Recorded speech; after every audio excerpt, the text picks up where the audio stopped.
안녕하세요. 저는 경기 남양주에 거주 중인 30대 중후반 여성입니다. 제가 이렇게 사연을 보낸 이유는 얼마 전 겪은 일 때문이에요. 저는 2년간의 결혼 생활을 정리하고 남편과 이혼했습니다. 남편과 이혼한 결정적인 이유는 돈 때문입니다. 그때 저희 아빠가 많이 아프셔서 병원에 입원했고 제가 옆에서 간병해야 하는 상황이었어요. 그런데 그걸 이해 못 해주고 남편과 시댁 식구들은 이기적으로 행동했습니다. 아빠를 간병하니까 퇴직금은 본인들의 몫이라고 하더라고요. 처음부터 제게 맡겨놓은 사람들처럼 달라고 하는데 어이가 없어서 이게 지금 뭐 하는 거냐고 따졌더니 이야기하면 할수록 뭐 이런 사람들이 다 있나. 남편과 시댁 식구들 모두에게 화가 났습니다. 안 그래도 아빠 일로 여러모로 지친 상황이었는데 도와주지는 못할 망정 이렇게 나오니까 서운하기도 하고 배신감이 확 들었어요. 시댁 식구들은 그렇다 쳐도 남편까지 제 마음을 몰라주니까 참 서럽더라고요. 그래서 이혼을 결심하고 끝장냈습니다. 그냥 끝내기에는 분이 안 풀려서 이혼할 때 제대로 엎어버리기까지 했어요. 그러면 전 남편과 전 시댁 식구들이 제게 어떤 무례한 짓을 펼쳤는지 들려드리도록 할게요. 제 이야기 시작하겠습니다. 남편과 저는 지인의 소개로 만나서 결혼했어요. 먼저 남편의 가족을 소개하자면 양가 부모님 계시고 밑에 여동생이 하나 있었습니다. 반면에 저는 외동딸이고 홀아버지 밑에서 자랐어요. 어릴 적 부모님이 이혼하셨고 그 다음부터 저는 아빠와 함께 지냈습니다. 엄마는 연락이 끊겨서 생사도 모르는 상황이고요. 아무튼 제게 아빠는 유일한 가족이었습니다. 남편은 부모님 두 분 다 계시고 동생까지 있으니 저보다 의지할 가족이 많지만 저는 달랑 아빠 한 명뿐이었죠. 그래서 결혼할 때 이런 제 마음을 전하며 남편에게 양해를 구하기도 했습니다. 그게 뭐냐면 친정집과 가까운 곳에 신혼집을 얻는 거였죠. 처음에는 회사 거리도 그렇고 여러 가지 이유로 생각을 좀 해보자면서 난감해했습니다. 친정집과 가까운 곳에 신혼집을 얻으면 남편은 출퇴근 시간이 늘어났어요. 직장과 거리가 조금 멀어지는 셈이었거든요. 저는 뭐 비슷비슷해서 상관없는데 남편은 멀어지는 게 부담스러웠나 봐요. 아무래도 차도 잘 막히는 구간이다 보니까 그런 것 같았습니다. 자주 찾아뵙고 연락도 잘 드리면 되지 않냐면서 다른 곳에 집을 얻자고도 했지만 저는 혼자 계신 아빠가 너무 걱정된다면서 한 번만 다시 생각해달라고 했습니다. 제가 하도 걱정하니까 마음에 쓰였는지 나중에는 알겠다면서 제 뜻을 따라줬어요. 신혼집 위치를 정할 때 말고는 결혼 준비하면서 별다른 특이사항이 없었습니다. 큰 마찰 없이 결혼했고 신혼집을 친정집과 가까운 곳에 얻었어요. 그렇게 우리의 결혼 생활이 시작되었습니다. 남편과 저는 종사하는 일이 달랐지만 사무직에 야근이 적은 편이어서 퇴근 후의 시간을 자유롭게 보낼 수 있었는데 저는 친정집에 들러서 아빠와 함께하는 시간을 많이 보냈습니다. 일주일에 두세 번은 아빠 집에 들러서 함께 식사하고 집에 뭐 필요한 거 없나 살펴보면서 아빠를 챙겼습니다. 남편은 워낙 운동을 좋아해서 퇴근 후에는 주로 운동하거나 집에서 쉬면서 시간을 보냈어요. 그렇다고 가정에 소홀한 건 아니었습니다. 각자 해야 할 몫은 미루지 않고 타협해서 해결해 나갔어요. 우리 둘 다 한쪽에 미루는 스타일이 아니라서 해야 할 일이 있으면 이야기해서 협조도 잘했습니다. 여기까지는 정말 좋았어요. 제가 친정집에 자주 들르는 걸 남편이 싫어하거나 크게 터치하지 않아서 좋았습니다. 또 각자 하고 싶은 취미 생활을 이어나가면서 집안일 역시 도와가며 하니까 참 좋더라고요. 하지만 항상 좋은 일만 있을 수는 없는 법이죠. 우리 둘만 놓고 보면 아무런 문제 없이 참 좋았는데 시모가 개입하면서부터 일이 조금씩 꼬이기 시작했어요. 시모는 제가 친정집에 자주 들르는 걸 몹시 못마땅해 했습니다. 아니, 처음부터 신혼집을 친정집과 가까운 곳에 얻는 것부터 마음에 안 들어 했어요. 하지만 뭐라고 할 수 없는 입장이었습니다. 왜냐하면 결혼할 때 시댁은 뭐 하나 보태준 게 없었거든요. 우리 아빠는 큰 돈을 턱 내놓으셨고요. 그러니 왜 친정집이라 가까운 곳에 집을 얻냐? 다른 곳으로 알아봐라. 뭐라고 할 수 없는 노릇이었습니다. 안 그래도 그쪽에 신혼집을 얻는 바람에 본인 아들 출퇴근 시간이 길어져서 힘들어졌는데 결혼하고 나서 친정집이 너무 자주 들르니까 제가 집안일을 소홀하게 여긴다고 생각하는 것 같더라고요. 한 번은 아무런 연락 없이 집으로 찾아와서는 남편 혼자 밥 먹는 모습을 보고 난리가 났습니다. 제게 전화해서 당장 집으로 오라고 막 화를 내더라고요. 목소리가 심상치 않아서 무슨 큰일이라도 난 줄 알았습니다. 무슨 일인가 싶어서 서둘러 집으로 향했더니 남편 혼자 밥 차려 먹게 한 거 가지고 난리친 거였어요. 그래서 그것 때문에 빨리 오라고 한 거냐? 그게 뭐가 문제냐고 물었더니 기가 차다는 식의 표정을 지으며 왜 혼나고 있는지 정말 모르겠냐? 아내 노릇을 형편없게 하고 있는데 지금 그런 소리가 나오냐면서 기다렸다는 듯 잔소리를 늘어놓았습니다. 너 대체 이게 뭐하는 짓이니? 내가 참다 도저히 안 되겠어서 하는 말인데 너는 결혼한 유부녀야. 가정이고 남편이고 다 내팽개칠 거면 결혼을 왜 했니? 언제까지 친정아빠만 챙기고 돌 거야? 제가 뭘 또 친정아빠만 챙기고 돌았다고 그러세요. 가정에 소홀한 적도 없는데. 없기는 왜 없어? 네 남편 혼자 밥 차려서 먹는 거 안 보여? 그러니까 그게 왜 문제가 되는 거죠? 남편도 뭐 애도 아니고 혼자 밥도 못 차려 먹나요? 아기처럼 제가 떠먹여주기라도 해야 한다는 말씀이세요? 누가 그러래? 일하고 온 남편 따뜻한 밥 지어서 차려주는 게 그렇게 힘드니? 네 아빠 식사 챙기는 것만 중요하고 남편은 뭘 먹거나 말거나 상관없어? 시모는 남편이 퇴근하고 오면 제가 손수 밥을 차려줬으면 했습니다. 해놓은 밥보다 이왕이면 갓 지은 밥으로 차려주면 얼마나 좋냐 이거였어요. 거기다 남편이 혼자 밥 먹는 게 안쓰럽지도 않냐면서 저한테 막 뭐라고 하더라고요. 그래서 남편이 애도 아니고 혼자 밥도 못 차려 먹냐. 심지어 차려 먹기 쉽게 반찬이랑 국이랑 다 미리 만들어서 냉장고에 넣어놨다. 그냥 끓여서 데우기만 하면 되는데 그게 뭐가 문제냐고 했어요. 거기다 맨날 혼자 먹는 것도 아니고 일주일에 두세 번 정도 그렇게 먹는 거고 가끔은 퇴근 시간이 안 맞거나 일정이 있어서 따로 먹을 때가 많다고 설명했지만 전혀 먹히지 않았어요. 그저 친정집에 가는 게 마음에 안 드니까 뭐라도 꼬투리를 잡아서 혼내고 싶었던 겁니다. 웃긴 건 남편이 저녁으로 닭가슴살이랑 샐러드를 먹고 있었거든요.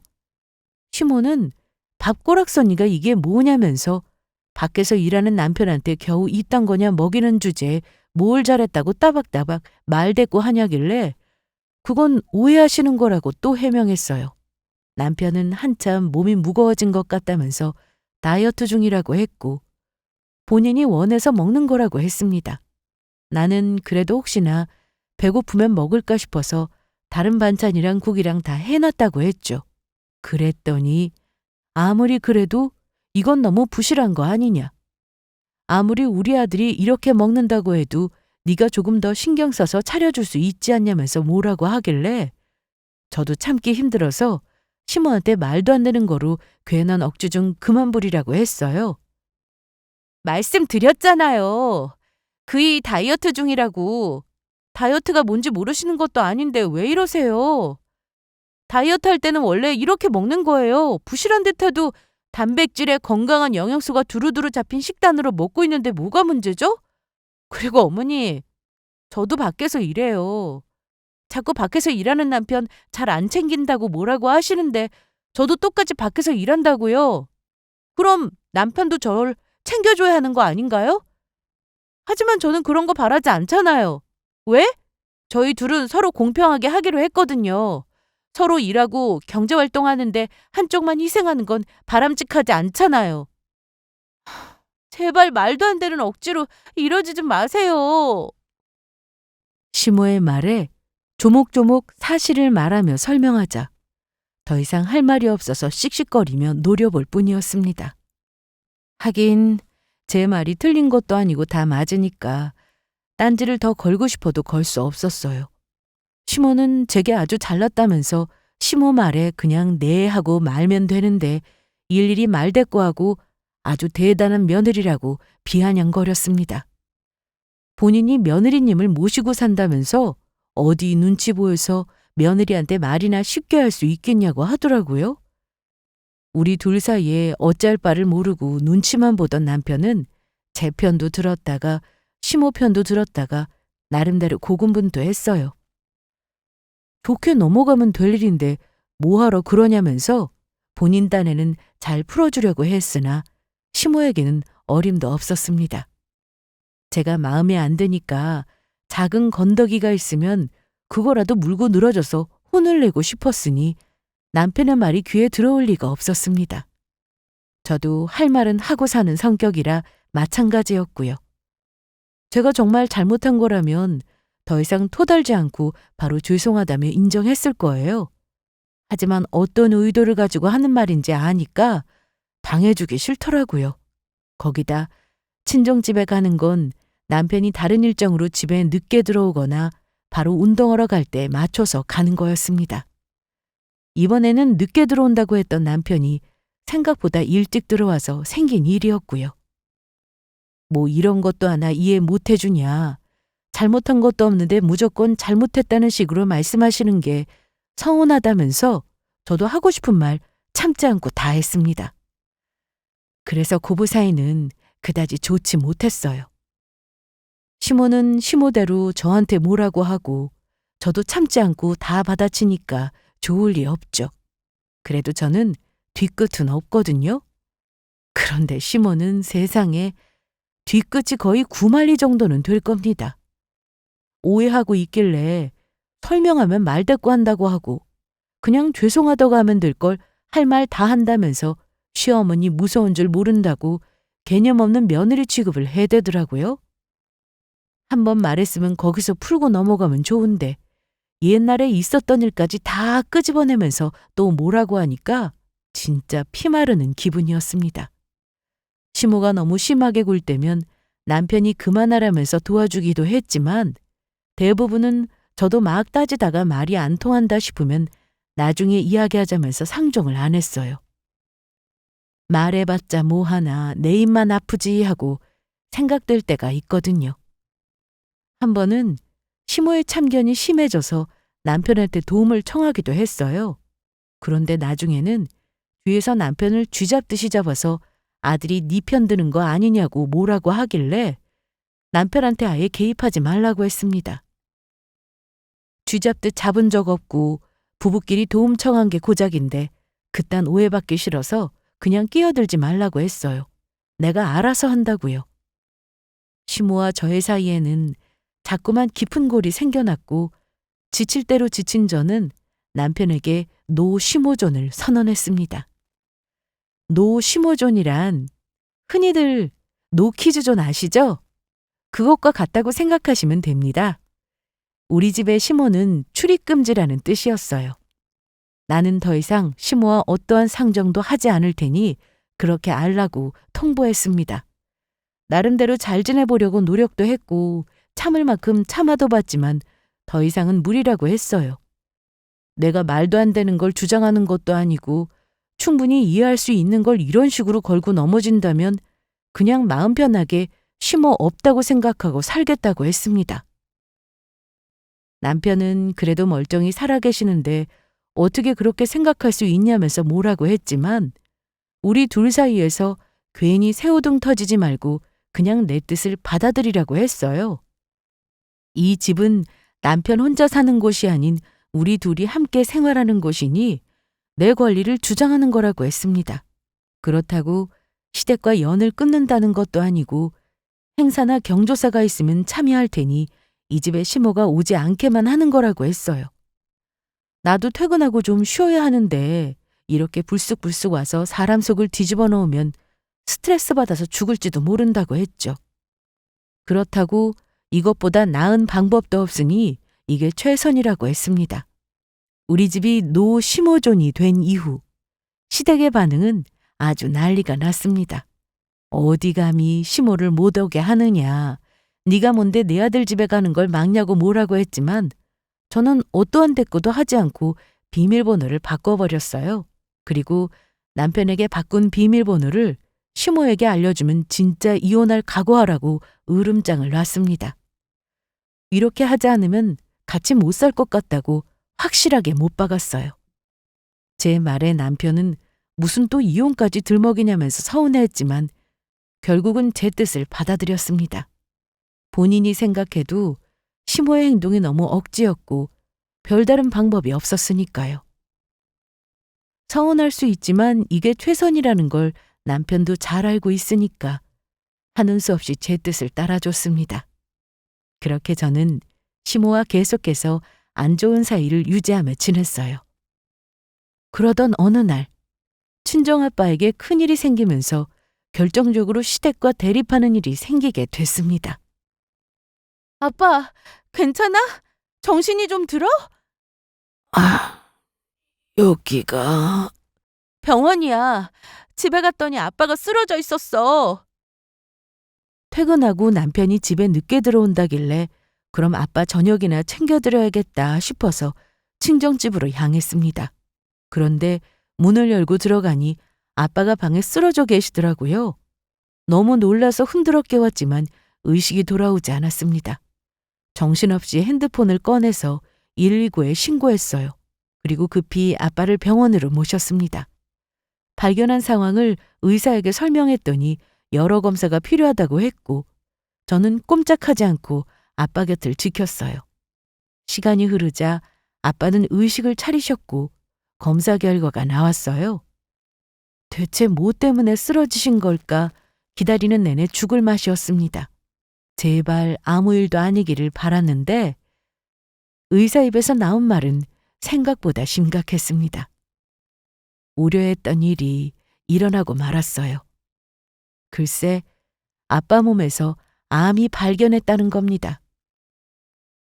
그 말에 정말 세상이 무너지는 기분이었습니다. 우리 아빠가 암이라니. 믿을 수 없는 사실에 정말 확실한 거냐? 그동안 별다른 증세가 없었는데 갑자기 이럴 수 있는 거냐고 다시 검사해봐야 하는 게 아니냐고 다시 한번 확인을 요구했지만 의사는 확실하다면서 다른 수치와 결과가 사실임을 입증한다고 했습니다. 그러면서 암이란 게 티가 잘 안 나서 갑자기 나타난 증세로 알게 되는 경우가 많다고 했어요. 그래도 다행인 것은 암의 진행 상태가 빠르지 않다는 거였습니다. 다행히 우리 아빠는 도저히 써보지 못할 심각한 수준에서 발견된 게 아니기 때문에 치료하면 호전될 가능성이 높다고 했어요. 요즘은 의학기술이 많이 발달해서 치료 성공률도 높다고 하더라고요.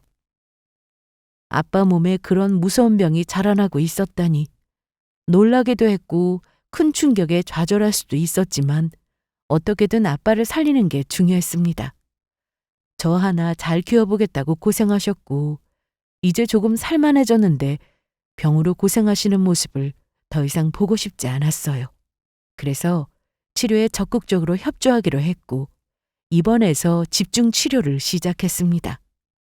아빠는 치료받는 날에만 가면 되지 않냐고 통원 치료를 받기 원하셨지만 저는 안 된다며 입원하셔야 한다고 설득했어요.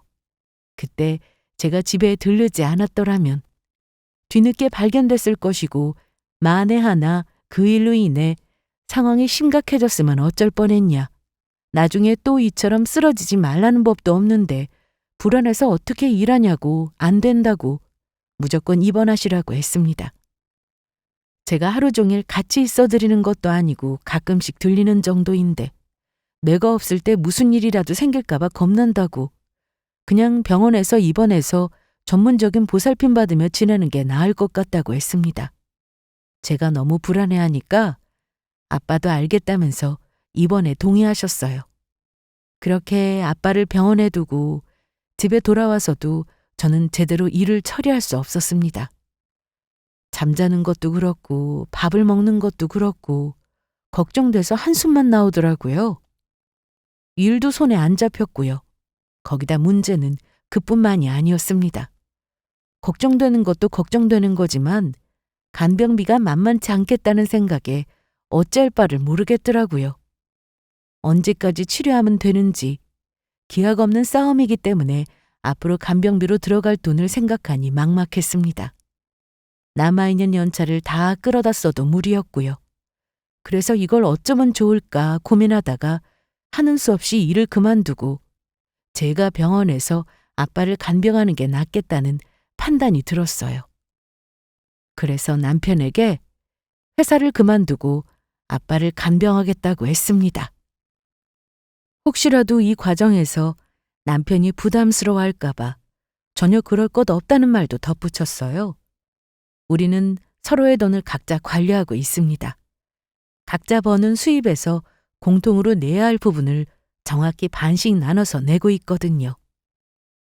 그런데 제가 일을 관두면 남편이 다 책임져야 한다고 생각할 것 같아서 그 부분은 퇴직금으로 해결하겠다고 했어요.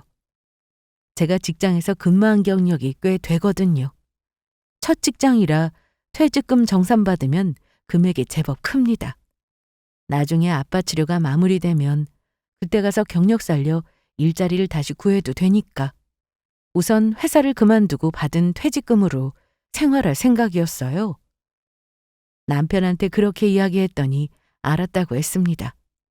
그런데 며칠 후 시모한테 전화가 왔고 제게 한바탕 난리를 치더라고요.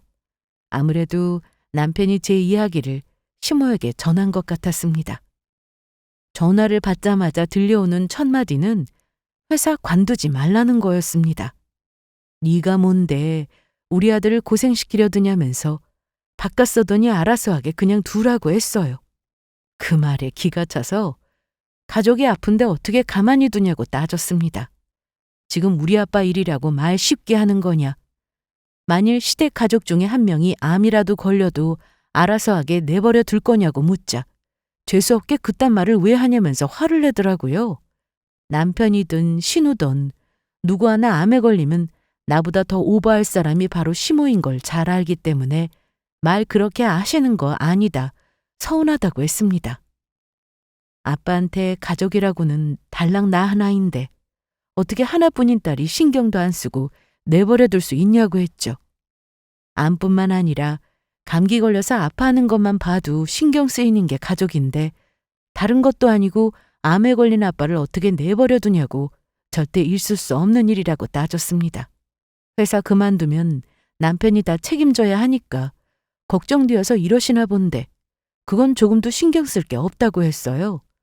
회사 그만두고 받은 퇴직금으로 생활할 수도 있고 조금의 부담감도 주지 않게 할 테니 걱정 붙들어 매라고 했더니 시모는 더욱 노발대발하면서 그 돈을 왜 상의도 없이 네 멋대로 사용하냐고 하더라고요. 시모의 반응이 하도 어이가 없어서 내가 지금 잘못 들은 건가 싶었습니다. 그래서 그게 무슨 소리냐고 되묻자 퇴직금은 부부 공동재산인데 왜 멋대로 사용하려 드냐고 했어요. 그 말이 너무 어이가 없어서 왜 공동재산이냐고 따졌습니다. 어머니, 그게 왜 공동재산이에요? 퇴직금은 엄연히 제 거예요. 제 돈, 제가 마음대로 사용하겠다는데 남편한테 허락을 구해야 할 이유가 있나요? 어떻게 그게 네 거야? 결혼했으면 네게 내게 없어. 둘의 공동재산이라고. 부부들 이혼할 때 재산 나누는 거 못 봤냐? 공동재산으로 해당하니까 그런 거 아니겠어? 결혼했다고 해서 다 공동재산으로 해당하는 거 아니에요. 결혼기간에 따라 결정되는 거 모르세요? 저희는 결혼기간이 짧기 때문에 퇴직금은 공동재산에 포함 안 돼요. 더군다나 결혼 전부터 다닌 회사에서 받은 퇴직금이잖아요. 그건 네 생각이고. 너 지금 나 무시하냐? 시어미가 그렇다면 그런 줄 알 것이지 뭐 이리 말이 많아? 시모는 막무가내로 부부의 공동재산이라면서 마음대로 사용하지 말라고 했습니다. 사돈의 상황이 심각한 것도 아닌데 뭘 회사까지 그만두고 간병리를 자처하냐고 했고, 우리 아빠가 거동이 불편한 상황도 아니고 혼자서 충분히 생활 가능한데 회사까지 그만두면서 오버할 일이냐고 했어요. 요즘 기술이 좋아서 그깟 암 금방 고칠 수 있고 심각한 상황도 아닌데 적당히 하라고 하더군요. 그 말에 저는 경악하며 어떻게 그렇게 말할 수 있냐고 소리쳤습니다. 다른 사람도 아니고 사돈이 아프다는데 어떻게 그리 말할 수 있냐. 암이 큰 병이 아니냐고 하니까 당장 죽는 것도 아니고 부산 딸 정도는 아니라고 했습니다. 저는 너무 화가 나서 나중에 혹시라도 시모가 암에 걸리면 들은 대로 남편에게 전하겠다고 했어요. 요즘 기술이 좋아져서 부산 떨 거 없다. 병원에 자주 갈 필요도 없고 거동이 불편한 것도 아니기 때문에 간병인도 필요 없다고 똑똑히 전하겠다고 했습니다. 그러자 지금 본인이 암에 걸리기를 바라는 거냐면서 아빠가 아프면 딸이 마음을 곱게 써야 좋은 일이 생기는 건데 그런 식으로 심보를 못되게 부리면 올 복도 달아난다면서 어디 감히 멀쩡한 시모를 암에 걸렸으면 좋겠다는 식으로 말하냐면서 화를 냈어요. 그래서 저는 더 들을 것도 없고 회사를 그만두든 말든 그건 내 권리이며 퇴직금 역시 내 몫이기 때문에 내가 알아서 할 거니까 조금도 관여하지 말라고 했습니다. 결혼하고 나서 시모와 잦은 마찰로 스트레스를 이만저만 아니게 받았거든요. 이러다가 저도 암에 걸릴 것 같아서 더 이상 상종하고 싶지 않았습니다. 앞으로 연락도 하지 말라고 하니까 더 난리를 치더라고요. 엄마 없는 티를 낸다. 가정교육 못 배운 티를 내니까 좋냐면서 폭주하더라고요. 그러거나 말거나 저는 더 이상 할 말 없다면서 전화를 뚝 끊어버렸습니다. 그렇게 차단까지 해놓고 조금도 상종하려고 하지 않았죠. 제가 그렇게 칼차단을 하니까 나중에는 시모가 씩씩거리면서 제가 다니는 회사까지 찾아왔습니다. 점심시간에 직장 동료와 같이 점심을 먹고 사무실로 올라가려는데 회사 1층 로비에서 소란 피우는 소리가 들리더라고요. 누가 저렇게 교양 없이 소리치며 난동을 피우나 싶었는데 이상하게 목소리가 낯익었습니다. 그래서 혹시나 하고 자세히 살펴보니까 그 교양 없는 사람이 바로 시모더라고요. 시모는 제가 일하는 사무실로 올라가려고 했는데 경비 아저씨가 안 된다고 막아서니까 비키라면서 난동을 피우고 있었습니다. 그 모습이 너무 창피해서 고개를 푹 숙이고 손으로 얼굴을 가린 채 빠르게 지나쳐 가려고 했는데 그만 시모에게 딱 걸리고 말았어요. 손으로 저를 가리키며 보고도 어딜 모른 척 도망가냐고 당장 이쪽으로 오라고 더욱 난리를 쳐댔습니다. 동료 직원이 아는 사람이냐고 물어보길래 너무 창피해서 그냥 모른 척 엘리베이터를 타고 사무실로 올라갔어요. 그리고 남편한테 전화해서 제가 본 상황을 그대로 전했습니다. 얼른 시모한테 연락하던 직접 와서 데리고 가던 상황을 수습하라고 했어요. 남편은 알겠다고 했고 저는 애써 마음을 다잡고 일했지만 손에 안 잡히더라고요. 일하는 내내 계속해서 1층에 있는 시모가 신경 쓰였습니다. 차마 내려가지는 못하고 남편에게 모시고 갔냐고 연락했더니 집으로 모시고 갔다고 하더라고요. 그리고 저는 퇴근하고 집으로 향했는데 시모와 남편 그리고 신우가 저를 기다리고 있더라고요. 집에 시모와 신우가 떡하니 앉아 있어서 깜짝 놀랐습니다. 제가 오기만을 벼르고 있는 표정이었어요. 남편이 집으로 모시고 갔다고 하길래 당연히 시댁으로 모시고 간 줄 알았습니다. 그런데 저희 집에 있으니까 너무 놀라서 남편한테 왜 여기로 모시고 왔냐고 했더니 시모가 벌떡 일어나서 제 뺨을 때리더군요. 네가 감히 날 무시해? 너 아까 나 봤지? 봤잖아! 나랑 눈 마주쳤는데도 모른 척하고 지나가? 이게 지금 뭐 하시는 거예요? 뭐 하기는 포르장머리 없는 며느리 교육시키는 거지? 언니, 우리 엄마 보고도 모른 척하고 들어갔다면서요? 언니 때문에 우리 엄마 잡생일 취급 당하다 왔대요. 대체 우리 엄마를 얼마나 무시하는 거예요? 아무리 그래도 일하는 건 아니죠. 노 시어머니 존이라고 하면서 엄마를 집에 못 오게 하질 않나. 보고도 못 본 척 지나가지를 않나. 하다 차단까지 했다면서요? 언니 이렇게 버르장머리 없이 행동하는 거 사돈어른이 아세요? 언니가 이러니까 병을 얻죠. 착하게 살아도 복을 받을까 말까 하는데 심보를 그런 식으로 부리니까 언니 대신에 사돈어른이 벌 받는 거라고요. 그간 시모가 제게 한 행동도 모자라서 나이 어린 신우까지 제게 막말을 쏟아냈습니다. 다른 건 참을 수 있다고 쳐도 부모님을 건드는 건 못 참죠. 이건 선 넘는 행동이잖아요.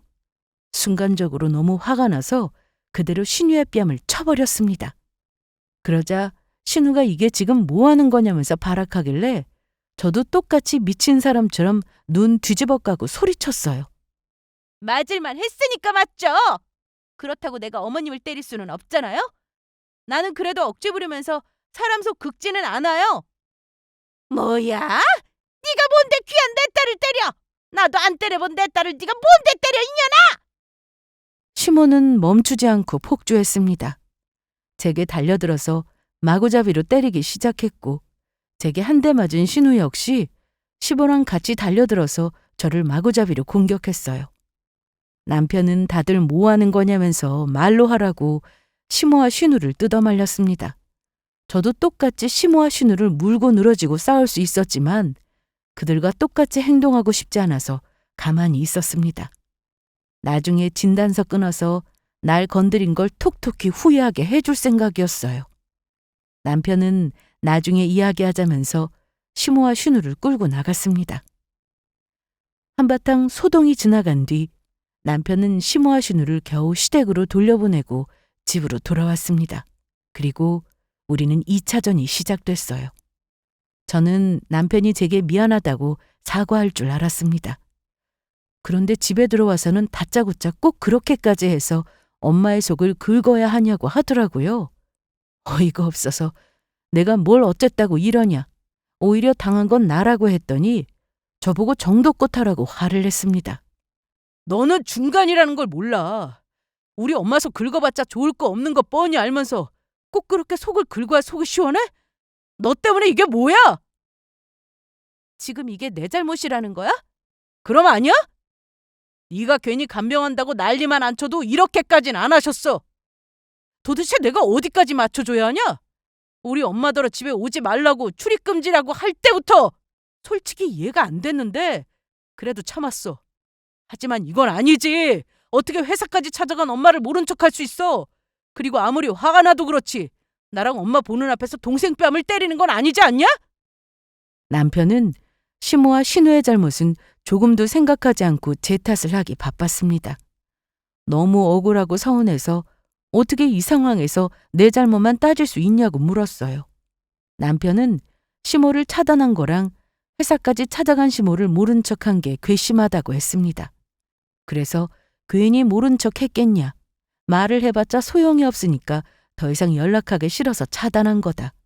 전화 안 받으면 받을 때까지 몇 번이고 할 게 뻔한데 그럼 차단 안 하고 배기겠냐고 했어요. 거기다 회사까지 찾아온 건 대놓고 나 망신 주려고 작정한 거라고 했습니다. 잔뜩 화나서 씩씩거린 채로 찾아왔는데 창피하게 어떻게 아는 척하냐고 했죠. 남편은 그래도 그건 아니라면서 저를 탓했고 그 뒤에는 믿을 수 없는 소리를 해댔습니다.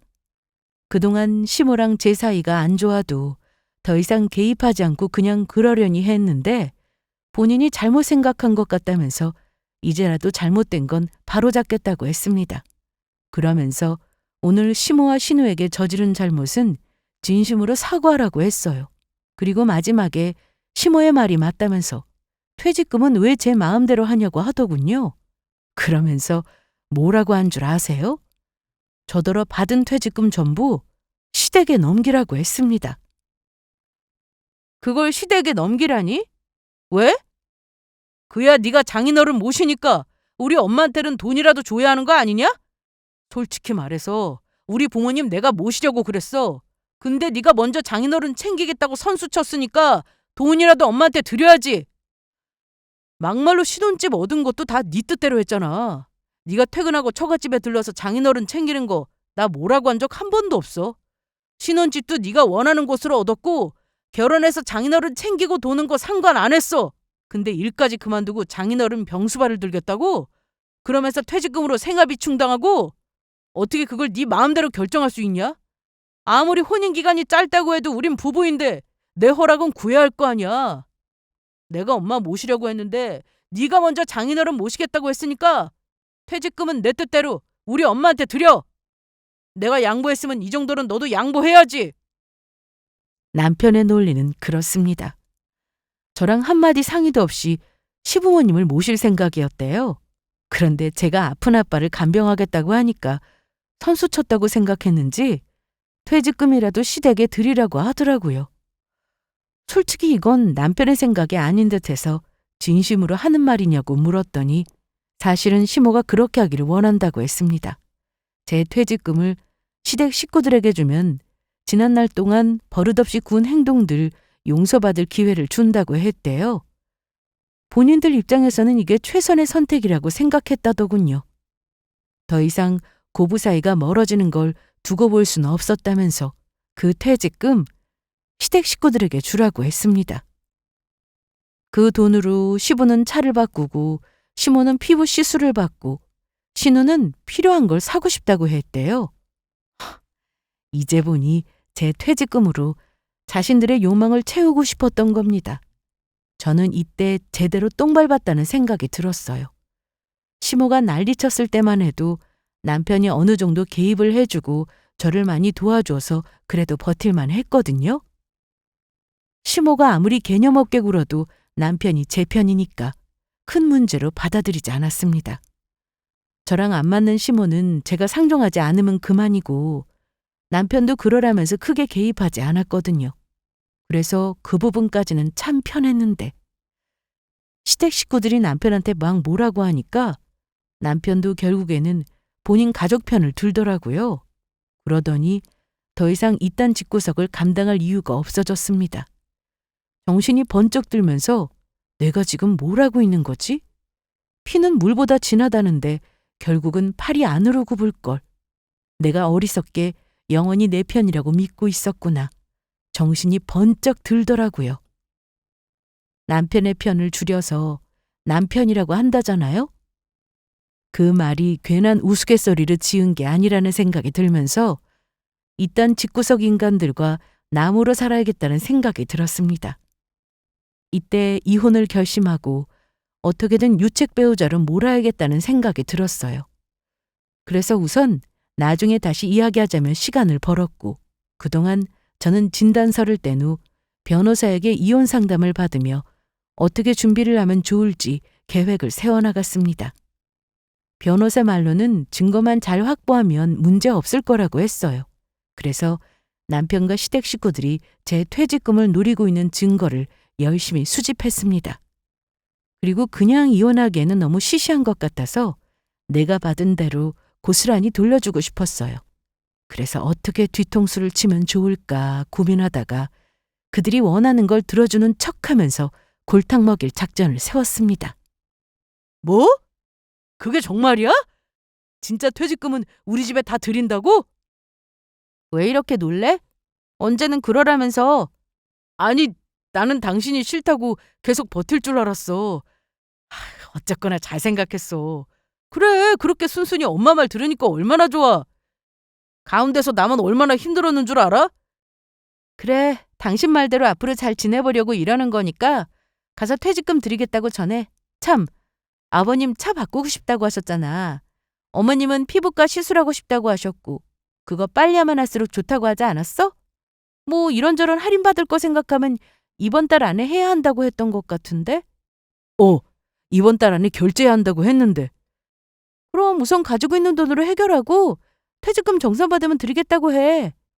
할인 받을 수 있을 때 받으면 좋잖아. 조금이라도 아껴야지. 뭐 잠깐 어디 빌릴 곳이라도 없으신가? 아니면 카드로 긁고 취소하면 되잖아. 저는 일부러 시댁 식구들이 큰 돈을 사용하게끔 유도했습니다. 퇴직금 정산이 당장 되면 좋은데 아직 퇴사한 게 아니고 하던 일까지 마무리하고 퇴사하기로 해서 퇴직금 정산 받을 때까지 시간이 걸린다고 대충 둘러댔습니다. 그러자 남편은 알겠다면서 제 꼬임에 넘어갔고 그걸 그대로 시댁 식구들에게 전했어요. 그들은 제 퇴직금을 받을 생각에 들떠 있었고 마냥 좋다고 주변에 돈을 빌리거나 본인 카드를 긁는 등 무리하게 돈을 지출했어요. 그리고 예정대로 퇴직금을 정산받기로 한 날, 저는 시댁에 가서 직접 돈을 전달해 드리겠다고 했습니다. 겸사겸사 드릴 말씀도 있다면서요. 시모는 제가 찾아뵙고 사과라도 하는 줄 알고 그렇게 하라면서 김칫국을 마셔댔습니다. 제가 이혼장을 내밀 줄은 꿈에도 모른 채 말이죠. 퇴직금을 드리기로 한 날, 저는 남편과 함께 시댁으로 향했습니다. 시모는 그동안 버릇없이 군 걸 생각하면 이 집안에 발도 못 들이게 하고 싶지만 그래도 이렇게 자신의 죄를 뉘우치려고 하는 게 가상해서 기회를 한 번 주는 거라고 그동안의 죄를 고하고 용서를 구하라고 했습니다. 그리고 빨리 퇴직금이나 내놓으라고 하길래 저는 아무 말 없이 이혼 서류 봉투를 꺼내서 드렸어요. 시모는 난데없이 웬 봉투냐며 안에 내용물을 꺼내고 확인하고는 이게 뭐냐고 제 얼굴에 서류를 집어던졌습니다. 이혼 서류? 이게 미쳤나? 지금 우리랑 뭐 하자는 거야? 너 우리한테 죄송하다고 용서 구하러 온 거 아니었어? 그럴 리가요. 저 사과드리겠다고 한 적 없는데요. 뭐? 그럼 우리를 가지고 놀기라도 했다는 거야? 가지고 논 게 아니고 받은 만큼 돌려준 것 뿐이에요. 이딴 집안 뭐 그리 대단하다고 퇴직금까지 갖다 바치면서 결혼 생활을 유지해야 하죠? 어차피 이혼할 건데 이제 어머님이라는 호칭도 생략할게요. 아줌마 아들 없으면 죽고 못 사는 것도 아니고 이딴 남편 저도 필요 없어요. 그러니까 도로 가져가세요. 줘도 안 가지니까. 제 말에 남편의 눈이 동그랗게 커졌고 바닥에 떨어져 있는 이혼 서류를 집어들고 두 눈으로 확인하더니 정말 본인이랑 이혼할 거냐고 물었습니다. 그래서 그렇다고 했죠. 네 엄마랑 동생이 우리 집에 찾아와서 난리칠 때 네가 꼴의 가족이라고 편들 때 오만정이 다 털려서 이혼을 결심했다고 했습니다. 어차피 그렇게 대단한 남편, 대단한 시댁도 아닌데 내가 뭐하러 희생하면서까지 가족관계를 유지해야 하냐고. 이딴 가족 차라리 없는 게 백배 천배 낫다면서 이혼하자고 했어요. 그랬더니 시부모랑 신우가 미친 거냐고 본인들을 가지고 놀았다면서 난리를 치기 시작했습니다. 제 퇴직금 하나 믿고 쓴 돈이 얼만데 그걸 어떻게 보상할 거냐고. 이혼할 때는 하더라도 돈을 내놓고 가라고 하길래 오히려 받아야 할 건 저라고 했어요. 그러자 그게 무슨 말도 안 되는 소리냐길래 미리 떼놓은 진단서와 폭행죄로 고소한 서류를 들이밀었습니다. 시무랑 신우 둘이 합세해서 저를 폭행했을 때 떼놓은 진단서였어요. 이날을 위해 미리 준비한 큰 그림이었습니다. 이거 둘이 저 폭행했을 때 병원 가서 떼놓은 진단서예요. 변호사 말이 2인 이상이 한 사람을 폭행하면 가중처벌이라고 하더라고요. 그날 저는 아무런 저항도 하지 않고 둘이서 때리면 때린 대로 다 맞고만 있었어요. 그 증거는 이 진단서고요. 어떻게 처벌 받으실래요? 아니면 좋게 좋게 합의하실래요? 참고로 마음에 드는 금액 제시하면 합의할 의사 있어요. 제 말에 시모와 신우의 얼굴은 순식간에 잿빛으로 변했습니다. 남편은 정말 그렇게까지 해야겠냐면서 본인과 이혼할 만큼 일을 크게 만들어야겠냐고. 자신을 사랑한다면 그깟 돈이 대소냐면서 본인을 사랑하는 게 아니라는 헛소리를 해대길래 속 시원히 사랑은 너나 실컷 하라면서 소리치고 바닥에 있던 이혼 서류를 집어들어 남편의 얼굴 위로 패대게 쳤습니다. 사랑 같은 소리 좋아하시네. 너는 나 사랑해서 그딴 소리 짓거렸니? 사랑받고 싶으면 똑바로 행동했었어야지. 지나가는 개만도 못하게 굴어놓고 어디서 사랑 타령이야. 그딴 사랑 너나 실컷 해. 나는 이제 너 필요 없어. 거지들도 아니고 남의 퇴직금을 왜 침을 발라? 그렇게 돈이 궁하면 열심히 벌어서 쓸 생각을 해야지. 어디서 날로 먹으려 들어? 제 일침에 남편 크게 충격을 먹은 듯 했고 시모와 신우는 참지 못하고 또다시 달려들려고 하길래 저는 그 앞에서 진단서를 다시 한번 들이밀면서 진단서 하나 더 떼게 하고 싶으면 어디 마음대로 해보라고 했습니다. 내 몸에 있는 털끝 하나라도 건드리면 그 즉시 경찰에서 보게 될 거라며 으름장을 놓자 더 이상 어떻게 하지 못하고 깨갱하더라고요. 저는 몸을 돌려 요유히 그곳을 나왔고 뒤에서 이걸 어떻게 하면 좋냐고 징징거리는 시모와 신우의 목소리가 들려왔어요. 제 퇴직금만 믿고 돈을 크게 쓴 모양인데 아주 꼴 좋게 됐습니다. 그날 이후 저는 남편에게 정식으로 이혼을 요구했고 남편은 뒤늦게 용서를 빌며 이혼만은 다시 생각해달라고 매달렸어요. 정말 글로 다 못 전할 정도로 구질구질하게 매달렸습니다. 사랑도 가족도 뭐 하나 포기할 수 없어서 그랬다는 핑계로 저를 설득시키려고 시도했지만 소용없었어요. 저는 어림도 없는 소리라면서 계속해서 이혼을 요구했고 나중에는 재산으로 조금만 떼어달라고 아니면 본인 가족들이 사고친 돈이라도 어떻게 수습해주면 안 되냐고 하더라고요. 그것만 수습해주면 순순히 도장 찍겠다고 하길래 싫다고 했습니다.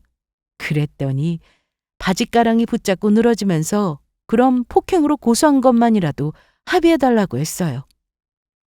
저는 너까지 고소하기 전에 그만하라면서 좋게 도장 찍고 각자 살 길 찾자고 했습니다. 자꾸만 귀찮게 굴길래 확 접근금지 신청을 할 거라고 했거든요. 그랬더니 아주 가관이었습니다.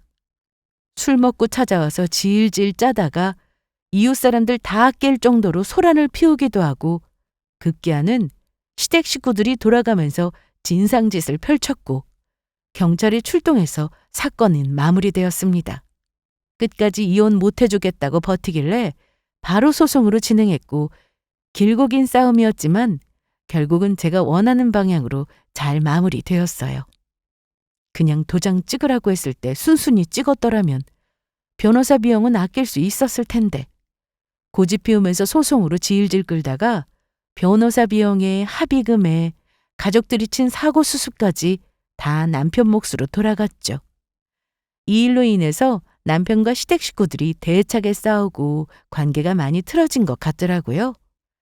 그러거나 말거나 저는 아빠의 건강만 생각하며 열심히 병원 생활을 하고 있습니다. 이번 일로 인해 참 많은 교훈을 얻었어요. 가족이라고 다 옳은 것만은 아니다. 아무리 가족이라고 해도 무조건 편드는 건 어리석은 짓이라는 걸 깨닫게 되었습니다. 물론 우리 아빠는 그렇게 막무가내의 사람은 아니죠. 개념 없는 전 시댁 식구들에 비해 너무도 좋은 분이라서 다행이라는 생각이 듭니다. 그래도 좋은 아빠 밑에서 자란 게 행운이라는 생각이 들더라고요.